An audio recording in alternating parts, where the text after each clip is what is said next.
तुम्ही कधी अक्कलकोटला 5 वाजताच्या काकड आरतीला गेलाय का? आणि काकड आरतीला पोहोचायचं म्हणून आम्ही सांगलीमधनं रात्री 2:30 वाजता निघलो.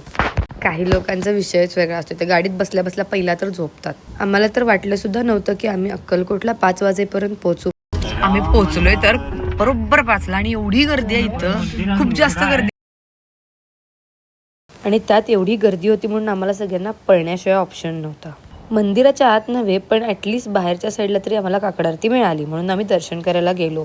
पण आमच्या पुढे एवढी लोक होती आणि मागे तर विचारूच नका. खूप दिवस झालं अक्कलकोटला जायची इच्छा होती आणि ती स्वामींनी ऐकली म्हणून मी आज इथं आहे. आणि हा फोटो 40,000 रुद्राक्षापासून बनवला. आमचं दर्शन वगैरे आवरलं आणि मग आम्ही बाहेर आलो आणि आय मेट दिस क्यूटी. आजूबाजूचा थोडा परिसर फिरून घेतला. आता कसं भाई भाई भाई भाई अरे भांडायच नाही, दुसऱ्यांची वाईट गोष्ट असते. आणि मग आमच्याकडे भरपूर सारा वेळ होता. आम्ही तिथूनच एक ऑटो केली आणि मग आम्ही गेलो चोळाप्पा महाराजांचा वाडा बघायला. आम्ही पादुकांचं दर्शन घेतलं आणि घरी यायला निघलो. 6:24ला आम्ही रिकामं झालो आणि आता संडे आमच्याकडे करायचं काय? खूप मोठा प्रश्न पडला मला, करायचं काय?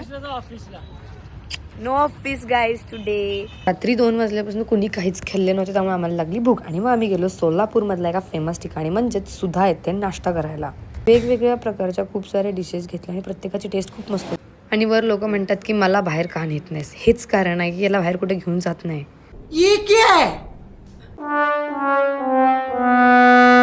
आणि मग आम्ही परत आलो. Bye, see you next vlog.